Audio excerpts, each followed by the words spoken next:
Hey there. This is the very first episode of the Layoffs Over Lattes podcast, and you're welcome. My name is Donald Murphy.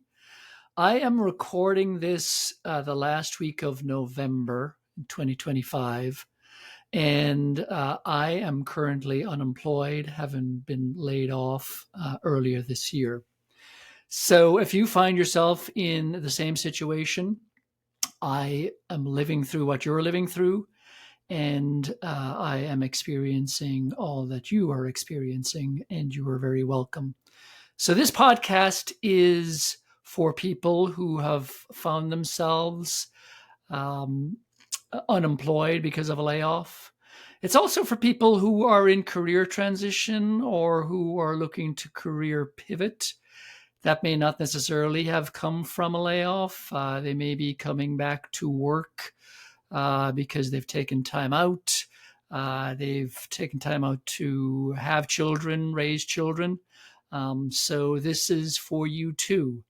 And it's also for people who may be experiencing employment insecurity.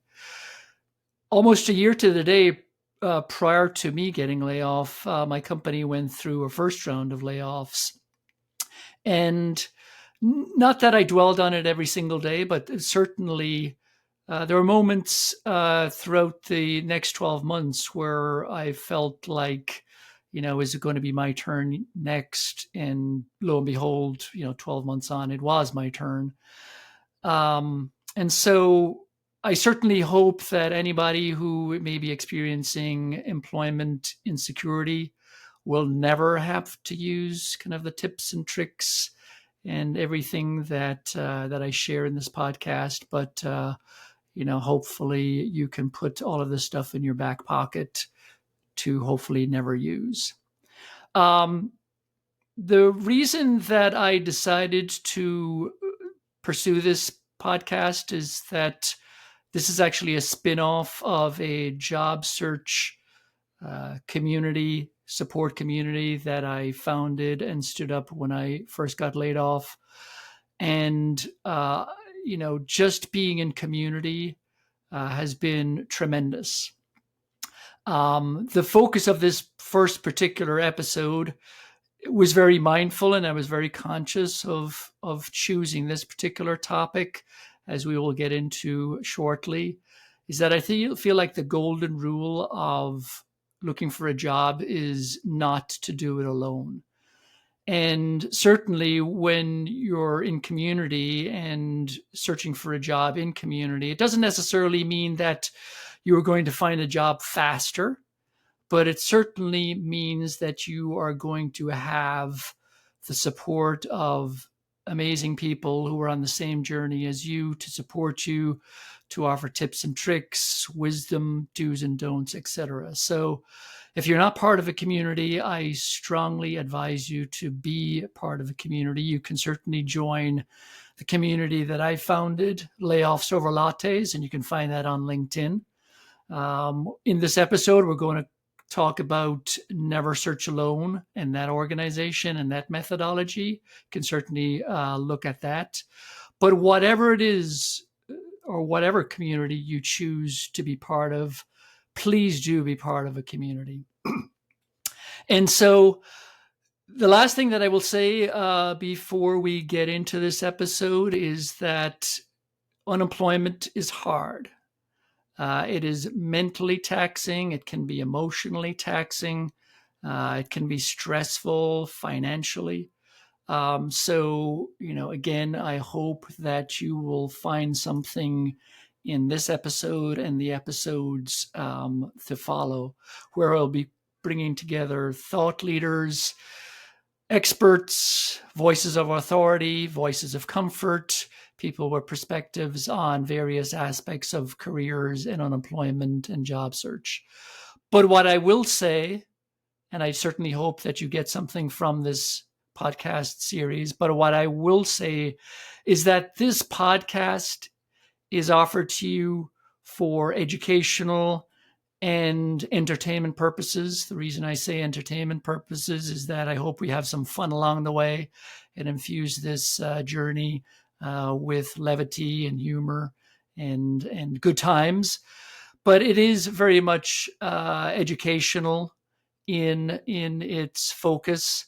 This podcast does not substitute for seeking out the help and guidance and care of a trained professional, be that a licensed therapist, a medical doctor, or any other professional that may be able to help you when times get tough. And I really, really will emphasize this throughout the series: is seek the care that you need. This podcast does not substitute for that, although I hope it will give you something. So with that, we're going to get on with this very first episode. As I said, I was very intentional in choosing this particular topic as the very first episode because, as I said, the golden rule of job search is don't do it alone, do it in community. And my guest today is going to be Tamara Adlin. She was an early adopter of the Never Search Alone methodology, a book that was written by Phyl Terry back in 2022. The book has since started a global movement of peer-led job search councils that now number over 5,000. She was a moderator of a very, very early, probably single-digit or low double-digit job search council, and we'll talk about that shortly. And she's now the vivacious host of the bi-weekly Never Search Alone LinkedIn Live. Tamara is intimately familiar with the methodology and has witnessed its impact time and time again. When not volunteering for the NSA organization, Tamara runs her own product and UX strategy advisory firm, helping companies specializing in untangling complex challenges, aligning leadership around a shared vision, and guiding teams to execute with clarity and purpose. So it is my great delight to have Tamara as my first guest on this podcast. She is the perfect guest to kick the show off because she has done a great job in evangelizing what I think, as I said, is the golden rule of looking for a job, and that is don't do it alone. So with that, on with the episode. Well, welcome, Tamara, to this very, very first episode of Layoffs over Lattes. I am delighted to have you here.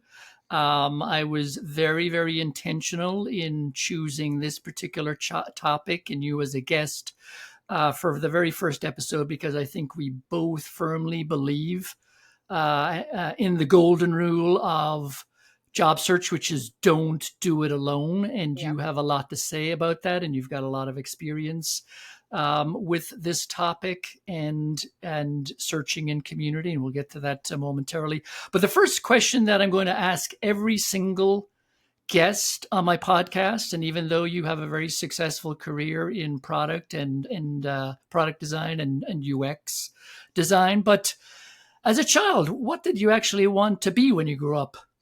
I wanted to work on Sesame Street. I mean, I didn't want to be a puppet. I think I wanted to be part of the team that created something like Sesame Street. I love it. I love that. And that very, even though you're not doing that, you know, in what I know of your personality, that very much tracks and fits. So, well, thank you. That. You could say that, you know, startup founders do tend to act like bizarre Muppets sometimes. So maybe I did venture right back into that. So in this episode, I want to focus on Never Search Alone. I am familiar with it because I have journeyed through the process, the methodology. In fact, I am still in that process. I am moderator of GSC 4414. We have actually journeyed through the formal methodology, and now we are journeying through the interview process and all of that. So I have found this entire methodology to be incredibly beneficial. So would love to chat to you about this. So, you know, wanted to talk about Never Search Alone. What was the inspiration and the origin story behind the idea and the methodology? So Never Search Alone, I am an ambassador. I'm one of the core volunteers, early Right. volunteers of this huge volunteer squad. And by the way, everything about Never Search Alone seems too good to be true because it's completely free, but it Right. actually is true and it actually is great. Right. I've known a person named Phyl Terry since I was at Amazon from 2002 to Hmm. 2005. And Phil was very involved in the e-commerce and retail communities then, and has a whole business called Collaborative Gain that creates these councils for executives in various companies to get together and talk about work stuff in a non, you know, it's not everybody is competing with each other environment. And Phil, down to their core, is a community organizer type person. Right. And so, and Phil also, because Phil was so involved with business, also became this amazing coach to super senior level people and started seeing all these patterns and started seeing that the benefits of doing things together as a group could also be applied, and actually should also be applied, to doing the job search, which everybody does alone. So Phil Right. worked on this book, this process, starting in like I think in their early 2010s, and then Hmm. revised it as a user-centered design person. So revised it with user feedback. Over 400 people had feedback on it and helped with the process. And then the book Never Search Alone came out in 2022, which then spawned this huge volunteer network to help people engage with this process. And Right. that's where it came from. Yeah. And so how is the what is the program and how is it structured? The program is, I mean, literally the best analogy for this is like Alcoholics Anonymous or Narcotics Anonymous. We are not affiliated with those groups. We'd love to become as ubiquitous as those groups. Right. And there's no like higher power or anything in this. But the idea is, if you are in a difficult position in your life, one of the best, most magical things you can do is get in a room with other people who are also in the same difficult position in their life. And that automatically, just by being in the same room together, you start to help each other. And that effect is greatly like enhanced if there is a tried and true process to go through. In Alcoholics Anonymous and Narcotics Anonymous, it's a 12-step program. With Never Search Alone, it's a series of exercises in 3 different sort of chunks, over 25 Hmm. exercises that you go through with something called a job search council, which is 5 or 6 other people who are also looking for a job, because nobody ever taught us how to look for a job, and because it is shocking how isolating it Hmm. feels, and upsetting it feels to be looking for work on so many different levels. And this is like a free program. It is a free program that's just like that. It's a prescribed process, it's a tested process, but it's fundamentally based on the idea that people help each other if they just show up for each other. Could you talk a little bit then about how, within the program there are various, so over the program is an 11-week program, and you can do it as slow as you want or as fast as you want, but there are very distinct Phases. modules or components. Could you talk to how it's all kind of divvied up over that 11 weeks? Sure. And I'll back up even a little bit and say people discover Never Search Alone. Maybe they hear Phil on a podcast, or they come to one of our free Friday LinkedIn Live things, and then they sign up. You either decide to create a job search council by yourself, which you can Right. do, and that was the whole intention of the book, or because this huge volunteer system emerged, you can fill out an application on neversearchalone.org, and we will match you up with other people who also want to be on a job search council.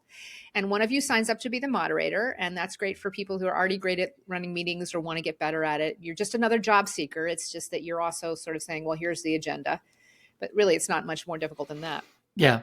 And then when you embark on, then when you are matched to a job search council and you get a number for your job search council, your moderator reaches out to you, or you reach out to your people and you say, let's schedule our first meeting, which honestly is the hardest part. And then you also get a bunch of free resources, like a huge Notion workbook that has templates and supplies. It's like you get the full free textbook to do this entire process. You do have to read the book, Right. which is inexpensive, or you can borrow.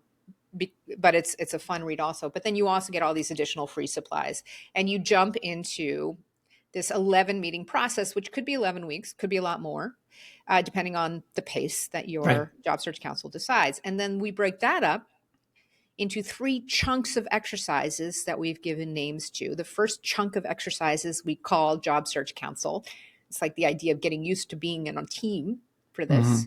The second chunk of exercises is candidate market fit.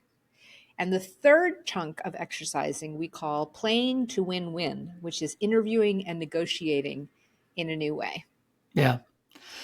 I will say for people who are interested in this program is that, as I mentioned, I'm a moderator of a job search council. um, and, the fastest, when I look back, I applied for the program like on a Tuesday afternoon at 4 o'clock. And then I woke up Wednesday morning at 8, and there was an email from Emily, Yeah. who is the Uber volunteer or job search council coordinator. And so I will say that do not be afraid to actually. There's a checkbox to say, or are you willing to moderate? And don't be afraid to moderate, because, as you said, Tamara, I think there is a little bit of legwork up front. But after that, you're just in amongst the other job search council members who are looking for a job, and you're just one of them. Yep. It's like you have the teacher's copy of the book. It's just like Yeah, you're the one who has the agenda in front of you. It's not yeah, that you yeah, have to create it.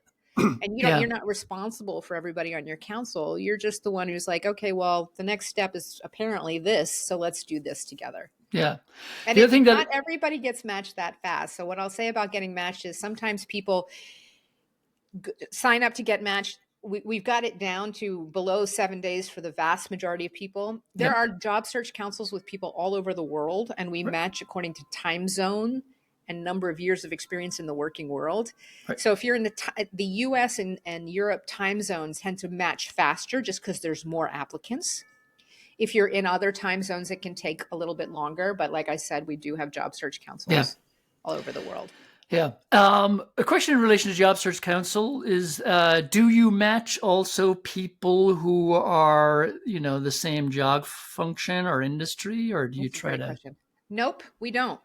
Yeah. And that was on purpose. I mean, Phyl, went through so many different thought processes and iterations on this, but the conclusion is that what really matters is that, we don't create job search councils that have like an ex-CEO and a newly graduated student on them, because Right.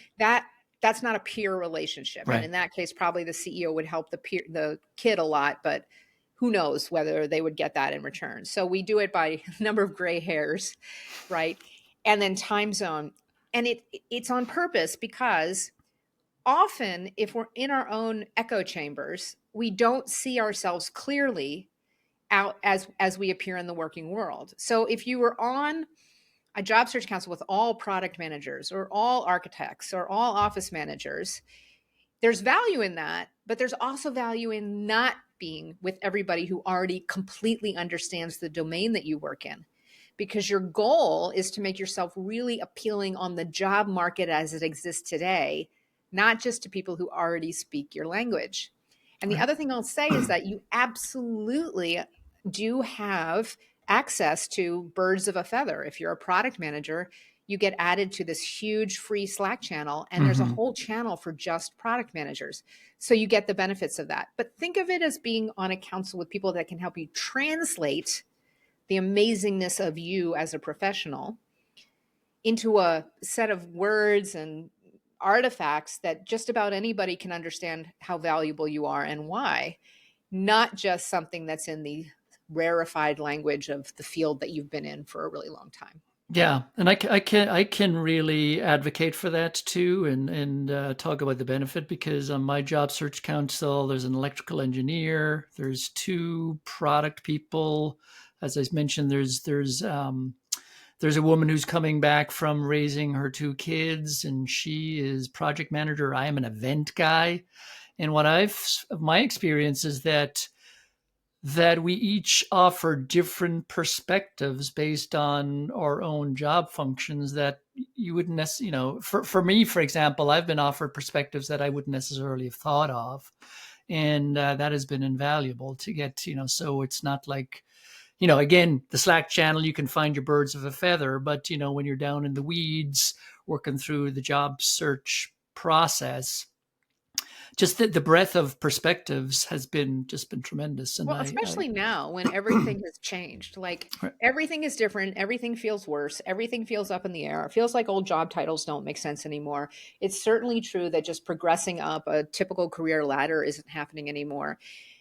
And so I think we all can get anxious and say, well, I want to be with other people who speak my language so that I can get really refined here. But the truth is, we have to figure out where we fit in the market today. Mhm. And in a way that's much more about translating what we do into stuff that makes sense to everybody than Right, expressing the super fine details of what we do as a very specific right, professional. right. I just want to go back to something that you said earlier and just put an underline on it, which is this is free. 100% free. Yeah, Free. and you can choose to buy the book. Certainly, the requirement is to read the book as you progress through the weeks of the program. But you can also pick a copy up at the library. I Maybe mean, if I will say that we do encourage people to buy the book. It's not very expensive, and yeah, the Slack channel, the Salesforce thing that we all of that is funded by book sales.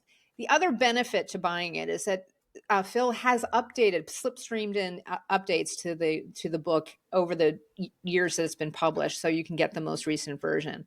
But that's the you can absolutely borrow it from somebody if you want to. We've heard great stories about that. But that's the only time you will ever be asked for money yeah, is getting your yeah. hands on the book. And Yeah. the other thing that I wanted to showcase too and emphasize is that if you can buy the book, please do buy the book, because every single penny that Phyl and the organization gets from the sale of a book goes right back into the program. He is Nobody's making any money. The yeah, huge amount of this is coming out of Phil's personal pocket because of right, a huge belief in this and the fact that Phyl is a community person through and through. right. Never search alone. Is it just for people who are out of work, or who could stand to benefit from this program? Oh, everybody. So originally when the book came out in 2022, it took a really long time to publish it. It was written during a down market, it was tested during a down market, and then it was released on the eve of Jobmageddon, as I like to fondly call it, where everything exploded. Nobody knew that was going to happen. Nobody wanted it to happen. The ideas that you'll see in Never Search Alone is that there's this idea of a fast job search council and a slow job search council. Exactly the same process, but the original idea was if you're out of work right this second, you want a fast job search council that's going to meet really, really regularly and really intensely dive into the amount of work that this is to do. But there's also the idea of a slow search council, which is the idea that you should be thinking about your career, translating the benefits of what you do, thinking about what you want to do next, perhaps not with a fire under your butt as much, but certainly ongoing throughout your career. And that the Right, concept of a slow search council could be people saying, well, maybe I'm going to change jobs in a year or 6 months. I'm not sure, but I also don't necessarily want to commit to a meeting every single week. I just want to do this slower. So right. this process is always valuable because we're always changing. And what we bring to the table as professionals is always changing. And what the market wants is always Right. changing too. Right. And I know that Phyl and the organization is also trying to bring this into the school system, both at high school and the universities. Yeah. I believe that's true. So Phyl is doing a lot of stuff. Phyl has a lot of stuff that they do. A lot of it is free. The Slow Art Day is free. The Warren Buffett Reading Group is a program for high school teenagers, which I wish I could go through, that is all about financial literacy. And then Phyl is also, trying to get universities and even big businesses to take notice of Never Search Alone and make it really visible to students and anyone who is yeah, interested in it, because we want it to spread. We want the benefits that like 25,000 people have experienced so far to spread and spread and spread and spread. yeah, And it's yeah, not because it's a money making venture. It's yeah, because the reason there's so many volunteers is because it's not a scam. yeah, It's not a hidden way to get your money. It's not you're suddenly going to be sold a whole bunch of services or Right. have to be buy a subscription. There's nothing in there. Yeah. Once people get jobs, one of our emails says, "Hey, you want to donate?" That's it. There's Right. nothing else. And so I think that's why so many people are so excited to do this for free and donate their time. Yeah. You touched upon the Slack channel, but so you're set up with your job search council. The book is very, is very prescriptive, and I think if you follow the book, then you'll get you'll get all that you probably need out of the program. But once you're set up with a job search council, you mentioned Slack, but what other supports does NSA give to either individuals or a job search council as they journey through the program? Huge. Great question. So there definitely is the Slack where everybody can talk and you can find birds of a feather and you can find other people who are at the same stage of their job search council, or maybe you need to find a new member. All of that, there's like 15,000 active people on that at any given time.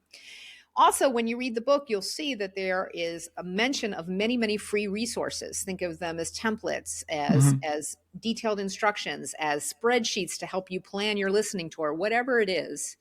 And those have been compiled by another set of volunteers into this Notion workbook, which is this online conglomeration of all of these free tools and the agendas for every single meeting and the instructions for the everything. So anything operational is already done. You do not have to invent anything, which is kind of a big relief because I think a lot of us trying to invent the job search process while we're searching for a job. This is all already done. In addition to that, every other Friday, I host a LinkedIn Live, which is part of a lot of people's self-care.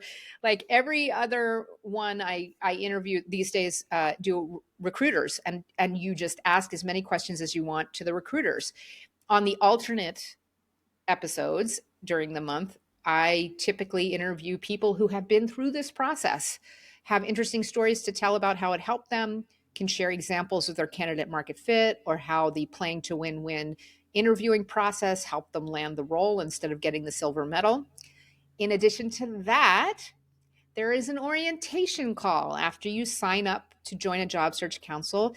Often it's me who hosts it, and it's an hour of just letting you know exactly what's going to happen next.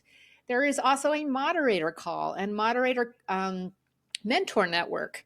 So if a moderator runs into trouble or somebody's having difficulty, there is just a lot of stuff here to support everybody. And that program, that whole system of support has been built up since the book was published. Yeah, and I think maybe a sub tagline is "You're never left alone." Never, you're not pestered, but you're never. Yeah. No, it's it's all there for you, and you can consume and grab as much as you And I think that's one of the challenges. I think for a lot of us, we get frantic because it's not like it used to be where you could just ask 3 friends and you'd get offered a job. Yeah. And people like me who are used to seeing every problem as something I personally have to solve, in a way, part of it was letting go and trusting in the process and saying, you know what, I'm going to do this as it's written. I'm going to just not try to reinvent it. I'm not going to try to improve the process. I'm going to focus on me and my job search and let this support me. Let this be my boat. Let this be my map. Which is a relief and also hard for many of us who have all this stray energy and anxiety. But there is a big relief. I don't know if you're old enough to remember the commercial, the Nestea plunge, which is an old commercial where somebody would stand on the side of the pool and just fall backwards into the pool doing the Nestea's iced tea plunge. And that's what I encourage people to do, is just fall backwards, do a trust fall into Never Search Alone. Let it support you. Let it be your process, and focus all of your energy on doing these exercises and doing the thinking and the collaboration on behalf of yourself and your own career. Yeah. Using these tools. Yeah. One of the last things I wanted to just dig into with the program, and as you've mentioned it a bunch of times, and obviously the ultimate goal is that you graduate out of the program and you go back to work. That is the ultimate goal. An important step is figuring out your candidate market fit, and Yep. that can accelerate how quickly. Not always, and there's no prescribed amount of time you'll get back into the workforce, but a key component is the candidate market fit. Can you just briefly talk about what that is and why it's so important? Yes, that's the second chunk of activities. And just briefly to set up for that, the first chunk of activities, which we call a job search council, is really about getting up and running with your job search council, figuring out your rules of engagement, and then doing a bunch of introspection, supported introspection with some very specific questions, and then doing some research by calling people that you've worked with before or who inspire you or who are recruiters and asking some very specific sets of questions so that you get to a picture of what you really want next and what you really don't want next. And that's easier said than done. And once you've done that and you've gotten feedback in an organized way, rather than just calling people and saying, can you get me a job? Instead, you're prepared, you're calmer, you have very specific questions, and people love helping if they're asked for help in an organized way. The second chunk of exercises is called candidate market fit, and it's a bit of a brain bender. For those of you involved in anything related to products before, you've probably heard the term product market fit. And in summary, what that means is you really should figure out whether people want what you're selling before you build it. And if they do want it, you should figure out how they're looking for it. If it's a portable drink container that keeps drinks hot, you should call it like a portable hot drink container, not a thermodynamically optimized cylindrical, printed conical device or whatever. And it's funny, but it's also not, because what we end up doing with ourselves, that candidate market fit is that idea. Product market fit is that idea. Candidate market fit is the idea that we need to know exactly who we are and what we want. We need to be able to communicate it in a way that makes sense to the people who are shopping for us. None of us are objects or for sale, but in a way, our professional lives, our professional skills are on the market. And we need to be able to say, this is a, hot drink thermos, Yeah. and not get into this thing where we call ourselves a cylindrical, tempered dynamically, whatever, we do that. The other thing it says is that we want to make a very narrow statement about what you want. What we all do when we get frantic is we say, I'll just use LinkedIn. We put a post on LinkedIn saying I was part of the layoffs. I'm interested in anything related to product management. And what ends up happening is you get a lot of messages back that say, anybody would be lucky to have you. Let me know if I can help. You do not get a lot of messages back that say, let me introduce you to Jordan. On the flip side, if you take the time and spend the effort to create a very narrow, very specific candidate market fit statement, like I'm looking for a senior individual contributor product management role at a 5,000 plus person growth stage startup in healthcare, then actually you're more likely to get more introductions, even if it's not in that very specific niche. Yeah. So the point is that, and it's hard and it's terrifying and all those things, but you have support to do it. Narrow definition of what you want next enables you to make sense to other people. Yep. And they won't, and on the Phil's example is they might call you because they know of a company like that in transportation, not healthcare. Or they might call you because they know a smaller company in healthcare that would really like some experienced product managers. You should really talk to starts to happen if you're more specific. And my last thing I'll say about this is somebody has to know what you are, who you are and what you want. Right. And I think what we do is we lay out all of the gloriousness of ourselves in our LinkedIn profile or resume. We're like, pick and choose whichever amazing parts of me are most relevant to you. Yeah. But nobody has time to do that. Yeah. So you end up being one pebble in a huge box of pebbles. If you create a very narrow candidate market fit statement, you can make yourself very sparkly in that box of pebbles.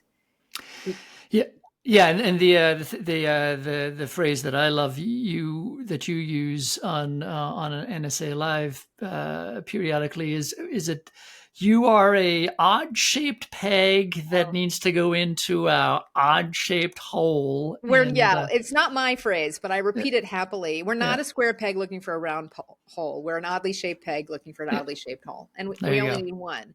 Yeah, But the onus is on us to describe right, our own shape and to right. know what we're looking for. And that's way easier said than done. Yeah, So this is a challenging part of the process. All of this takes work. Luckily, you have a team yeah, that by now knows you yeah, and is going to help you. And you've done some research on yourself. And it's just a very different question to ask yourself and to ask. yeah. And what again? Having attended many NSA lives on LinkedIn every other Friday, and when you have people who have gone through the program and have gone on to get jobs, it is really uncanny when they tell people what their candidate market fit uh, was during the process, and they've actually God, gotten what it is that they set out to do. So that's right. there's method to the madness there. 100%. I mean, literally, Phil has always been in the field of making things easier for regular humans to use, technically. And this is really a process of making yourself as a candidate really easy to choose Right, because you're also really responsive to what the market is looking for. You're not just saying, well, was my title before, so now I want one title up in the same exact category. You've done this research, you've figured out not and the market fit part is you have talked to recruiters, you've talked to other people to figure out what does the market look like today. And a great example of this is often people hear, yeah, you were a director and you thought you were going to go for a VP, but that's not going to work in this market because everybody who was a senior VP is now going for the VP roles. right, This has nothing to do with you in terms of the quality of your work or your own career progression, but it has everything to do with you if you keep applying for VP roles and don't understand that it's the market. right. It's not you. Yep, And yep. that the market has put you in a different category. Um, Yeah, and I think that's just so true and worth repeating that nothing about this is personal. It's just the marketplace and where we find ourselves in it this. sure feels personal though, doesn't it? I It mean, does. It does. Absolutely. It does. especially if you start to get a little longer in the tooth or a few more gray hairs, you think, oh God, I'm never going to get hired. Yeah. I'm irrelevant. The things I Yeah. know how to do are no longer wanted. And that is a pit Yeah. that very easy. And so many people, I fell into it. I still have to climb out of that once in a Yeah. while. Yeah. But I think the key is, and again, going back to the golden rule, is don't do this alone because you'll have surrounded yourself with people who can actually put the mirror up and say, no, that's a belief you have. Let's get you navigate back to a positive place. And The other thing that doing this as a group does, which is really worth saying, is it keeps you from reading an article and revising your resume 10 minutes later. You get so whipped around by the latest thing you read or how to optimize for applicant tracking systems or how to put AI in and you just there's so much energy that can go into yeah, flailing. yeah, yeah, And it's such a relief not to flail for me anyway. right, yeah, Um, and to know that the process that you're doing really can and should and will work just as it's written. yeah. So the big takeaway here, the call to action here is don't do this alone. I certainly recommend, because I'm going through the process, is sign up for Never Search Alone and get yourself on a job search council. Um, and just, but regardless, if you choose not to do that, and you've got friends, colleagues, former colleagues, just get yourself in community one way or the other, A because it'll stand to thousand benefit. percent. Yeah, Definitely. I mean, read Never Search Alone. It's fun to read, and it just makes so much sense, and it seriously is free. right. It's not there. I keep saying this because I would think this was a scam if I saw Yeah. it from the outside, because there's just no way that Is this a something cult?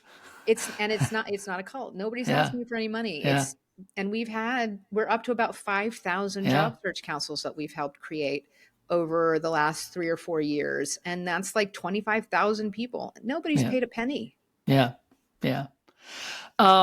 So as we glide out of this episode, two last questions. One is, is there, obviously the call to action is sign up for Never Search Alone, but is there anything going? I don't know if it's worth mentioning. I know that Phyl is working on another book, or is there any other developments, programs that Never Search Alone is working on or looking to stand up that you might Yeah, want to Phyl mention? is working on I think in the editing process now of a book that's about having the idea of counsels when you're actually in a professional role and you're building yourself as a leader and a strong person in an organization.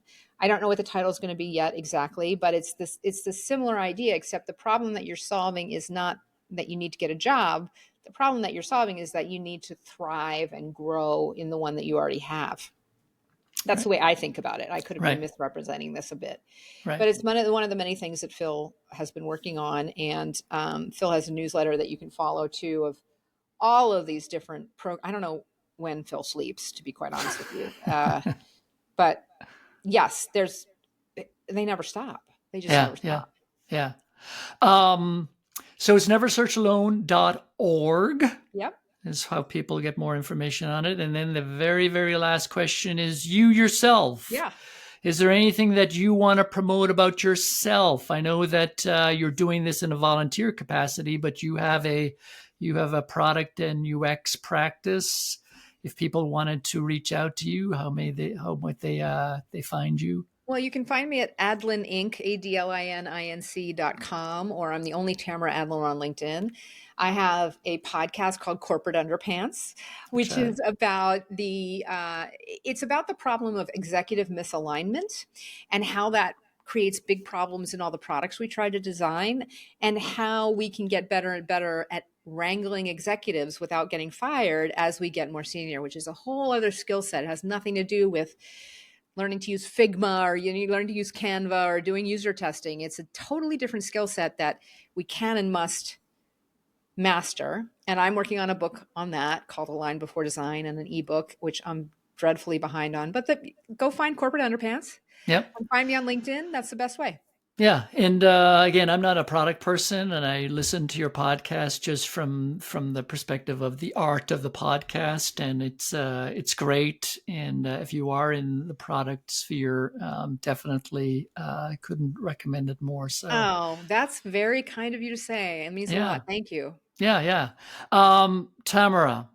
Yes. Thank you so much. Well, first of all, thank you for joining and me as my very, very first guest. Yay. Means a lot. Second is thank you for all you do as a volunteer for the Never Search Alone organization, because then someone like me gets to benefit from all of your hard work. Thank you to you, Phyl, Emily. There's a cast of, I think 20 was this, I think Phil's last newsletter. There's a core of 20 volunteers who. It's more than that. Yeah, I think. And there's like 100,000 volunteer hours that have been put into this. There's a lot. Yeah. So thank you for everything that you put into the organization. I have benefited from it, and I can't thank you for your commitment to this program. It's honestly an honor. And I was in such a dark place with my own career that, when this came along, because I knew Phyl, I got interested in it, and then I became part of it. And it's really been a huge benefit. I feel like I've gotten way more out of it than anybody could have ever gotten me being part of it. It's that kind of community. And so I'm so glad that it's useful, and congratulations on your podcast. Thank you. And I guess I'll see you again on the next LinkedIn Live, and thanks for being here. Sounds great. Okay. Thanks. Cheers. Bye.